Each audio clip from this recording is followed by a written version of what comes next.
उत्तर प्रदेश के डायनेमिक्स आपसे समझते हैं कि अपोजिशन में इस वक्त जो माहौल है, स्पेशली जून 2024 के बाद से लेकर इस वक्त जब हम फरवरी महीने में प्रवेश कर चुके हैं, लगभग 9 महीने 10 महीने बीत चुके हैं, मैंने देखा है कि काफ़ी परिवर्तन आया है अपोजिशन की पॉलिटिक्स में। क्या आप मानते हैं कि उत्तर प्रदेश में समाजवादी पार्टी और कांग्रेस के गठबंधन सहज रहेगा या फिर उसका कोई इम्पैक्ट पड़ने वाला है?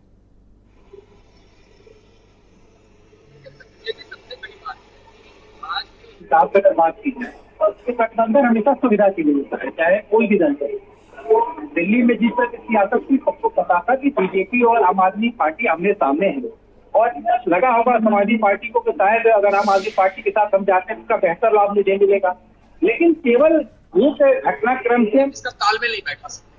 कि आप देखिए, किसने सोचा कभी भविष्य में कि महबूबा मुफ्ती के साथ बीजेपी मिल जाएगी, किसने सोचा होगा कांग्रेस कभी शिवसेना से मिल जाएगी, लेकिन होता है।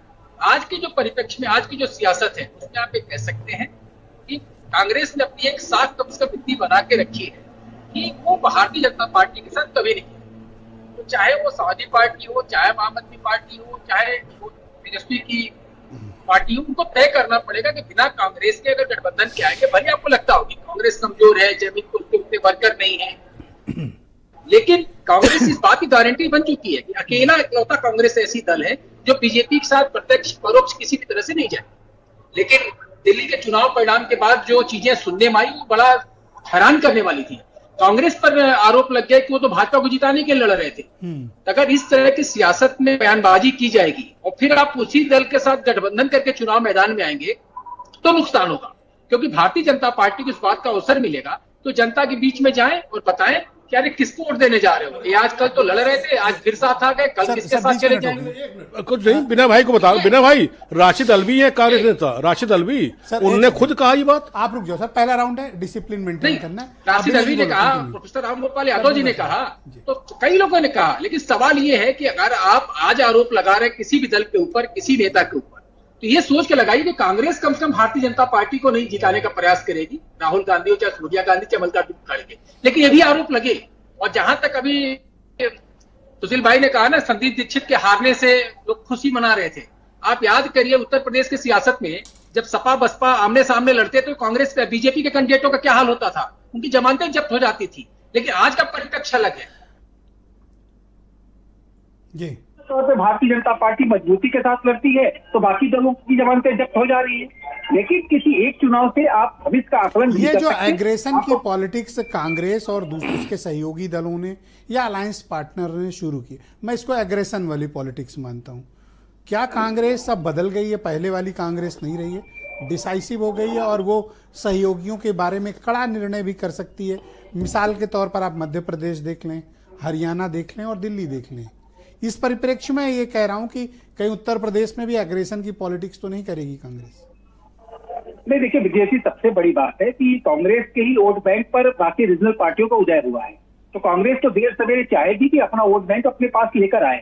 लेकिन अगर आप आज के परिप्रेक्ष्य में देखते हैं, अखिलेश यादव जी क्यों चाहेंगे उत्तर प्रदेश में हम ज्यादा ये ताकत देते हैं कांग्रेस पार्टी को, या फिर कांग्रेस क्यों चाहेगी कि महाराष्ट्र और हरियाणा में इनको हम ज्यादा ताकत देते हैं कि एक स्टेट तो गए दूसरे स्टेट से भी हम चले जाए। तो पूरी तौर पर अगर बात करिए तो हर पार्टी जो पॉलिटिकल पार्टी अपने वजूद के लिए लड़ रही है, अपने वर्चस्व के लिए लड़ रही है। आज की तारीख में कांग्रेस जरूर कई जगह कमजोर दिख रही है, लेकिन उसने भी आखिरकार सैकड़ा मारते मारते कुछ ही नंबरों से चुकी है। तो गठबंधन का परिणाम रहा कि समाजवादी पार्टी ने भी अपने इतिहास में सर्वश्रेष्ठ प्रदर्शन किया उत्तर प्रदेश के अंदर, और भले ही किसी को जीत हार का अंतर न समझ में आता हो, लेकिन बनारस छोड़ के मिर्जापुर, लालगंज, चंदौली, गाजीपुर, अम्बेडकर नगर, मछली शहर, ये सब साफ सुथरी भारतीय पर एक राजनीतिक सच्चाई है कि अगर आप 2024 के उदाहरण को अलग कर दें तो 2014 के बाद से जितने भी एक्सपेरिमेंट अलायंस के अपोजिशन में हुए हैं वो बीजेपी के सामने उनको करारी शिकस्त मिली है। देखिए, एक तो बात आप मान के चलिए, हमने कहा ना कि जो अभी बयानबाजी दिल्ली के चुनाव के बाद हुई है, अगर आप फिर एक साथ गठजोड़ करेंगे और हाथ उठा के भैया भैया करेंगे तो जनता तो कहेगी ना कि दिल्ली में क्या कर रहे थे आप। इसके पहले आप बाकी अगर दल आरोप पर आरोप लगा के मैदान में आएंगे, हम चोर चोर मौसेरे भाई कहेंगे। तो आप सुरेंद्र राजपूत जी की इस बात को खारिज करते हो कि ये जो फोटो सेशन हुआ था, खड़गे जी ने दोनों लोगों के साथ फोटो खिंचाई थी, ये एग्रेशन की पॉलिटिक्स के का एक गलत उदाहरण है? फिर इस तरह आप नहीं करना चाहिए जो आप कर रहे हो या तब किया? नहीं, देखिए ये बात तो मैं कहूँगा मल्लिकार्जुन खड़गे कांग्रेस के राष्ट्रीय अध्यक्ष हैं राहुल गांधी, सीनियर लीडर है, अखिलेश जी अपने पार्टी के राष्ट्रीय मुखिया हैं, एक साथ एक फोटो सेशन हो गया।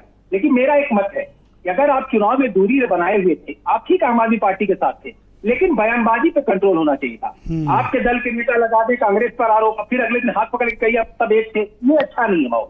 और पॉलिटिकल बयानबाजी, आजकल मीडिया का जमाना, सोशल मीडिया का जमाना है, ये बयान आपके सालों साल रहते यूट्यूब के ऊपर। अरे मैंने समाजवादी पार्टी के कितने नेताओं के सोशल मीडिया पोस्ट देखी, ये सब आम आदमी पार्टी के नेताओं को लड़ा रहे थे दिल्ली में चुनाव।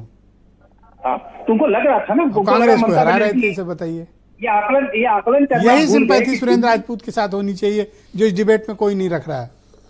नहीं ब्रजेश जी, आप याद करिए, भ्रष्टाचार की भेंट चढ़ी शीला दीक्षित और भ्रष्टाचार की भेंट चढ़ गए केजरीवाल। जनता को आकलन नहीं कर पाए ये लोग। कम से Thank come you, sir. Political party को इसका आकलन करना चाहिए। बहुत शुक्रिया सर वीरेंद्र।